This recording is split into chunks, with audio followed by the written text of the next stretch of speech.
Did you see what happened with the Super Bowl where Alicia Keys' voice broke and then they went back and retroactively fixed her voice? Do you see this? No, I did not. The Giants were not in the Super Bowl, so I didn't watch it. Right. Look, you missed Alicia Keys. Very good performance. Usher, fantastic dancer, still pretty ripped. Alicia Keys' voice broke on the first note of this piano solo thing that she was doing. But if you go back and watch the Super Bowl's recording of it on YouTube, her voice is perfect. Wow. And this has been, Alicia Keys is not the vanguard of us rewriting history, but you can certainly see between AI being able to misrepresent how history would have been, this sort of erasing of history and rewriting of the present, and then this retroactive changing, and even if it's just a little bit with regards to someone's voice, this is different to auto-tuning a song. This is a record of what happened in history. Right. And I think this is starting to get quite worrying. Like, I err on the side of non-conspiracism, but this is starting to get a bit, I don't like the doors that are being opened here. Well, and I think there are some mechanisms that are, and companies that are trying to, or have been trying to get ahead of the curve. I'm not sure that that's possible right now, but you have to. It's like the old days. You'd read an article in a newspaper and you think, okay, that's very interesting. Well, but is it true? Right. I mean, so what's the basis for this? And used to be one of the defenses was sources would be named. Right. You couldn't write an article. You wouldn't get it published if it was based on anonymous sources. Well, now that's not true anymore. New York Times will publish a front page article on the top half based on anonymous sources. And so you're trying to verify something. Right. And you push that forward to today and you say, okay, well, now I'm trying to verify a clip that I'm seeing on X, right, or on YouTube or something. And how do you do that? Because the ability to manipulate video and audio is remarkable. Right? There's almost impossible to tell the difference, basically, without some assistance. And so there's companies out there that are trying to ensure that you are basically imprinting the truth, right? So you take video, and that is the original source, and it's imprinted in the code that says this is the date, the time, the location, and so you can verify that what's being said by that political candidate or whomever, right, on that podium is accurate. Because then you may see a day later, you may see the same clip, but it's been altered. Auto-tuned. Right? And auto-tuned. And so there are some companies out there that are working to do that, to prevent deep fakes. But it's very difficult because you're relying on people's curiosity and them having the interest, right, to pursue, to make sure that what they're saying. And most people don't. Either they don't have the time or they don't have the patience or the interest. Well, the point with ChatGPT and these LLMs and AI and search engines is to reduce the friction from getting where you are to where you want to be in terms of understanding, in terms of whatever it is that you're searching for, right? And the fact that it's frictionless is precisely where the attraction lies. It's the convenience and all the rest of the stuff. Right. And if you could imagine a world in which the most convenient route also bakes in lack of accuracy. So it goes, look, you can find this out in 3 seconds, but there's a accuracy Your of margin 30%. of error. Yes, precisely. Yeah. You could be a little bit wrong either way. Yep. Or you can do your own research and it's going to take you a day and a half and you're going to know what actually happened. Where are people going to go? Nobody's going to do that. Of course. And the thing is, you have the opportunity. It is more effortful to not portray the truth. It takes more effort to do that. Now, it's less convenient, but it takes more effort to lie than it does to tell the truth. Well, that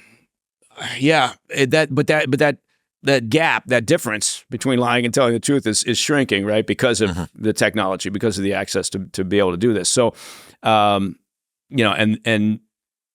you're right. I mean, if you pair it back to just sort of the human nature, right? If you're, but that's why if you're being interrogated, you got to stick to the truth to the most part, right? You want to stay as close to the truth as possible, obviously without veering off into something that's going to get your ass kicked. But, the idea being, because otherwise, if you're lying, you got to keep building on that. And you got to keep remembering, and you spend all your time thinking, okay, what did I say there? No, I said that, and then I said that.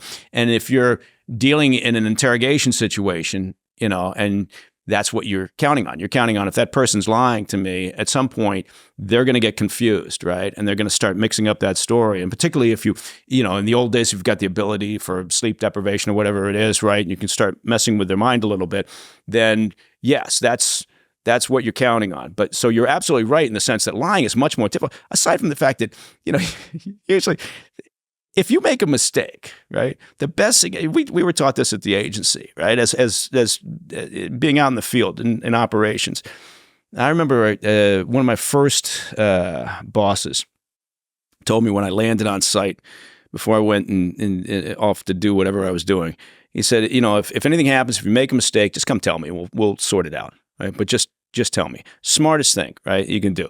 And to empower young people with responsibility, who are given responsibility, to know that if they make a mistake, come forward with it, tell them. And sure enough, because of, operations in the agency out in the field, sometimes things happen. Mm-hmm. So, and he was good to his word, right? We had a bit of a goat rope, and, it worked out. But you got to be able to do that. And you got to be able to show, it's not enough to say, hey, you make a mistake, come tell me, we'll fix it. If you kick their ass when they come and make a mistake, then you've disincentivized. Yeah, exactly. So you gotta follow through. But you're right in a sense. Yeah, it's always the truth. Telling the truth is always the easiest path, right? But I guess my point being is, in the world of disinformation now, if your job is propaganda or misinformation or disinformation, it's becoming a lot easier, right, and a lot quicker, a lot more efficient, right, to create that. Then in the old days, if you were going to do a propaganda campaign, right, change hearts and minds in some country, right, that you're trying to sway the people. I'm not talking about overthrowing the government. Those good old days are gone. So I'm sorry, that's not true. We never did that sort of thing. Come on. But the point being is that that was a lot of work, right? Because what were you doing? You were using old media technology, right? You were finding journalists who might be inclined for whatever reason to write articles in a certain tone, right? And you create a network of them, and you'd kind of pepper the country with this narrative, and you'd build on that and hope that you're having the impact. Bullshit, much easier now. Are you kidding me? Think about, you remember Cambridge Analytica? Yeah, you sure. remember that? Yeah. So, targeted memes and ads that were tranched into cohorts, and we have the maybe Hillary is a non-US citizen, maybe Hillary is a all of different ways that this gets split up. You had all of these different vulnerabilities and vectors of attack, but there was still a person making a meme or making an advert or whatever, so there was still human labor getting in the way of the rapidity of this. Whereas now you have both the ability for AI to deliver it in a targeted manner and also to create it. So you can have Mike Baker profile on Facebook or Instagram or TikTok or whatever, and who wouldn't want that? Yeah. No one wants that at all. And it's just you that it's targeted at. Right. So yeah, I think increasingly we're going to see real information, original sources.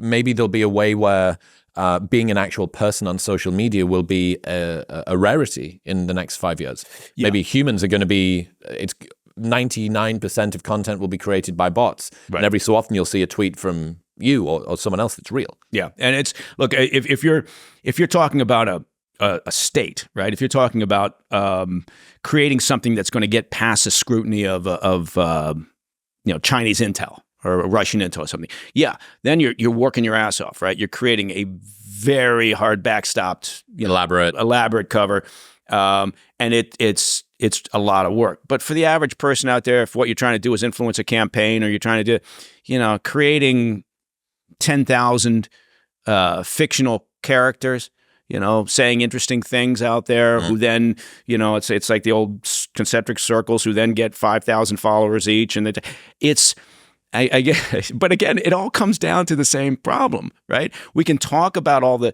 the things you can do, but it's individuals, right? It comes down to each person saying to themselves, is what I'm reading or hearing or watching true? I don't know how you impact that, right? Because human nature being what it is, we're just, we're consuming shit and then moving on. Path of least resistance. Yeah, path of least resistance. And to be fair, most people are just trying to put food on the table or take care of their kids or whatever they're doing. And so you can't ask them to spend a lot of time scrutinizing. I don't have time to be my own personal Snopes for every single thing that I see. Poirot? It's not going to happen. Yeah. I get. So I think that there's always going to be this problem, and not to say that it hasn't always existed, right? But I do think the acceleration is pretty impressive, right? The speed of which you can create this fake, right? This deep fake or this persona that pushes information out there or whatever it may be, and the speed with which people are willing to consume it and pass it along, right? So that's something we're going to be battling, I think, for a while. And will it impact this upcoming election? Of course it will, and future elections, right? Why wouldn't you? If I'm Russian intelligence or Chinese intelligence or the Iranians or anybody who's got the resources, why wouldn't I try to fuck with the U.S.? Yeah. Right? So or the U.K. or really, it's not just a U.S. centric problem. In other news, this episode is brought to you by Surfshark. Browsing the internet without a VPN is like going for a walk in a muddy field without any shoes on. You can do it, but it's ill-advised and you might catch something. You can protect your browsing online and get access to the entire world's Netflix library for less than the price of a cup of coffee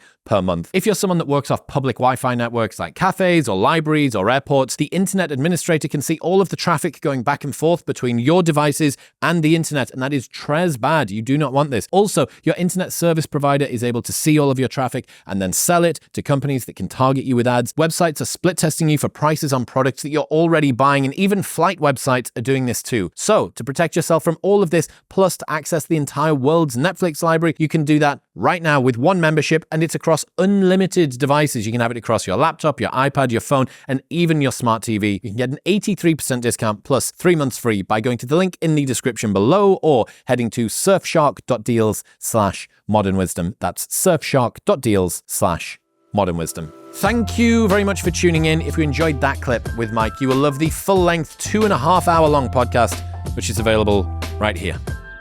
Go on. There it is.